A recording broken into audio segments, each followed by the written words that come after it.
महत्वपूर्ण जिलों के बारे में बात की थी और महत्वपूर्ण कुछ योजनाएं चली थी उनके बारे में बात की थी। पहले सबसे पहले उसका रिवीजन करेंगे, उसके बाद नए महत्वपूर्ण प्रश्नों पर चर्चा करेंगे। ठीक है, तो दोस्तों पहले हमने बताया था कि भदोही भदोही बताया था, गाजियाबाद बताया था, आपका प्रयागराज बताया था। तो सबसे पहले भदोही की बात करते हैं। भदोही किस लिए जाना जाता है? कालीन के लिए जाता है। किसके लिए?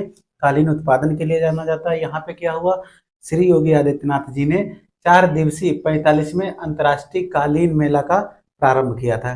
किस नंबर का था? 45वें नंबर का।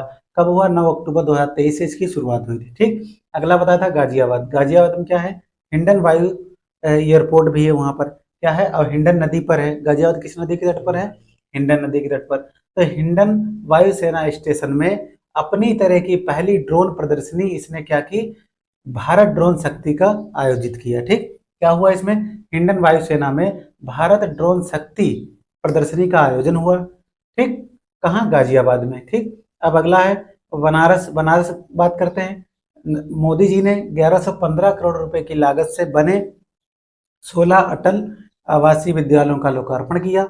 अब इसमें क्या है? प्रधानमंत्री मोदी जी ने गंजारी गंजारी के राजा तालाब में गंजारी के राजा तालाब में लगभग 450 करोड़ रुपए की लागत से 30 एकड़ से अधिक क्षेत्र में अंतर्राष्ट्रीय क्रिकेट स्टेडियम की स्थापना की। इसमें क्या है? 30,000 दर्शक होंगे, मतलब 30,000 दर्शक होने की क्षमता। और इसमें एक खास बात है कि भगवान शिव तथा काशी नगरी की झलक इस स्टेडियम जब बनाया जाएगा तो इसमें पाई जाएगी। ठीक, अगला बताया था बंधन योजना।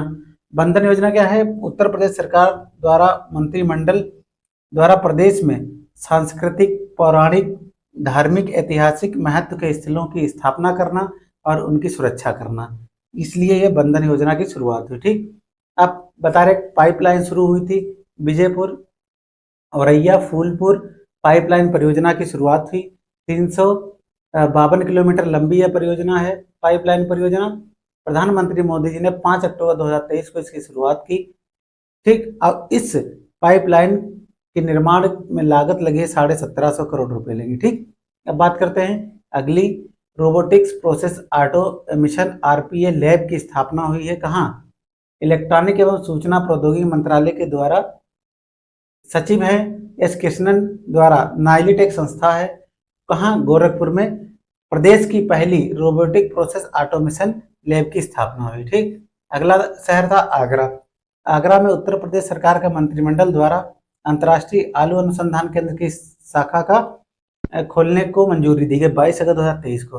अब अंतर्राष्ट्रीय आलू अनुसंधान केंद्र हो गया कहाँ? आगरा में। अंतर्राष्ट्रीय चावल अनुसंधान कहाँ है? कटक उड़ीसा में। अब बात करते हैं प्रयागराज की। प्रयागराज में एयर डिफेंस शो हुआ था। वायुसेना ने अपने वायुसेना दिवस के अवसर पर 8 अक्टूबर 2023 को वायु प्रदर्शन या फ्लाई पास्ट का आयोजन किया। ठीक है, कहाँ किया? प्रयागराज में। अब आगे आज के महत्वपूर्ण प्रश्नों पर चर्चा करते हैं।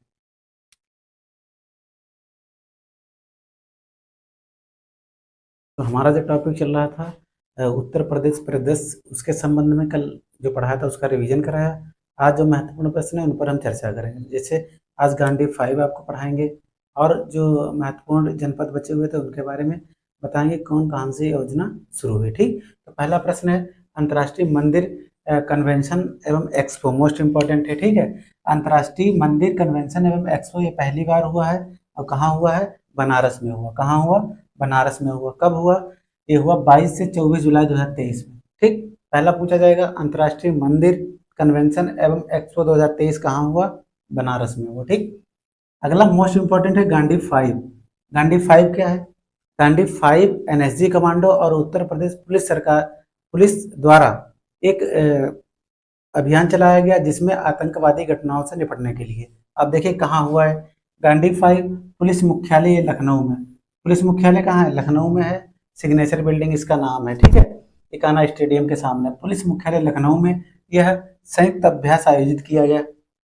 कौन सा संयुक्त अभ्यास है? 14 सितंबर 2023 को। ठीक, 14 सितंबर 2023 को आयोजन हुआ इसका। इस आयोजन में राष्ट्रीय सुरक्षा गार्ड मतलब एनएसजी कमांडो और उत्तर प्रदेश पुलिस द्वारा आतंकी घटनाओं को सफलतापूर्वक उनका निवारण करने के लिए, उनका खत्म करने के लिए इस गांधी 5 का आयोजन किया गया। ठीक, फिर अगला आता है व्यापारी कल्याण मेला कल्याण दिवस बनाए जाने की उत्तर प्रदेश सरकार द्वारा घोषणा की गई। व्यापारी कल्याण दिवस उत्तर प्रदेश सरकार द्वारा 29 जून को घोषणा हुई क्या कि व्यापारी कल्याण दिवस मनाया जाएगा। और घोषणा कब की है? सितंबर 2023 में। तो व्यापारी कल्याण दिवस कब मनाया जाएगा? 29 जून को। अब अगली बात करते हैं नोएडा की। नोएडा की फुल फॉर्म पता है? New Okhla industrial development authority of India. ठीक, नोएडा एक ग्रुप है इंडस्ट्रियल एरियाज का। तो नोएडा में क्या किया सीएम योगी द्वारा भारत के पहले वैदिक थीम पार्क भारत का, और इसका नाम क्या है? वेदवन पार्क। क्या नाम है? वेदवन पार्क की शुरुआत हुई कहाँ? नोएडा में। इसका उद्घाटन जुलाई 2023 में किया गया। क्लियर? तो नोएडा में क्या किया? भारत का पहला वैदिक थीम पार्क जिसका नाम है वेदवन पार्क, उसकी शुरुआत हुई। अब अगला आता है पहला Uttar Pradesh international trade show 2023। पहला Uttar Pradesh international trade show, इसमें क्या 21 से 25 सितंबर 2023 के बीच इसका आयोजन हुआ। इसमें इंडिया एक्सपोजिशन मार्ट लिमिटेड ये कंपनी है, ठीक, India exposition mart limited company ने ग्रेटर नोएडा के सहयोग के द्वारा उत्तर प्रदेश गवर्नमेंट द्वारा, देखिए इसमें India exposition mart limited plus greater Noida के सहयोग द्वारा उत्तर प्रदेश सरकार द्वारा इसका आयोजन किया गया। अब इसमें क्या है? इसमें क्या किया जाएगा? राज्य में जो निर्मित वस्तुएं या उत्पाद या सेवाएं हैं उनका प्रदर्शन किया जाएगा। क्या किया जाएगा? उनका प्रदर्शन किया जाएगा। क्लियर? अब अगली बात करते हैं उत्तर प्रदेश जगत गुरु राम भद्राचार्य दिव्यांग राज्य विश्वविद्यालय अध्यादेश एक लाया गया। जो उत्तर प्रदेश जगत गुरु राम भद्राचार्य दिव्यांग राज्य विश्वविद्यालय अध्यादेश 2023 लाया गया। कब? 28 जून को। इसमें क्या है कि जो जगत गुरु राम भद्राचार्य दिव्यांग विश्वविद्यालय है उसको राज्य विश्वविद्यालय दर्जा देने का प्रावधान किया गया या घोषणा की गई। ठीक, इसीलिए अध्यादेश लाया गया। अब अगली बात करें ललितपुर में सबसे ज्यादा क्या पाया जाता है? यूरेनियम के भंडार पाया जाता है। क्या पाया जाता है? यूरेनियम के भंडार। ललितपुर उत्तर प्रदेश के बुंदेलखंड जिले के बुंदेलखंड जो जिला है, बुंदेलखंड क्षेत्र है, जिला कौन सा है? ललितपुर में फार्मा पार्क की क्या की गई? शुरुआत की गई। किसकी शुरुआत की गई? Pharma park. अगला आता है आजमगढ़ में गृह मंत्री कौन है? अमित शाह ने 7 अप्रैल 2023 को हरिहरपुर संगीत विश्वविद्यालय का शिलान्यास किया। हरिहरपुर एक घराना भी है, जैसे लखनऊ घराना, बनारस घराना, आगरा घराना, ऐसे हरिहरपुर एक घराना है। हरिहरपुर संगीत विश्वविद्यालय का शिलान्यास किया। अब हरिहरपुर घराने में कौन कौन से कवि राष्ट्रीय स्तर के अंतर्राष्ट्रीय स्तर के आते हैं? तो पहला नाम है पंडित छन्नूलाल मिश्र, दूसरा है अंबिका मिश्र, तीसरा है डॉक्टर मनोज कुमार मिश्र। ये 3 लोग क्या हैं? 21 घराने से हैं। हरिहरपुर घराना कहाँ संबंधित है? आजमगढ़ से। अब अगली बात करते हैं राष्ट्रीय जलवायु सम्मेलन 2023 कहाँ हुआ? राष्ट्रीय जलवायु सम्मेलन 2023 10 अप्रैल 2023 को 2 दिवसीय राष्ट्रीय जलवायु सम्मेलन का आयोजन कहाँ हुआ? लखनऊ में हुआ। कहाँ हुआ? लखनऊ में। तो फिर से देखिए, अंतर्राष्ट्रीय मंदिर कन्वेंशन बनारस में हुआ, गांधी 5 पुलिस मुख्यालय लखनऊ में हुआ, एनएसजी और उत्तर प्रदेश पुलिस के बीच।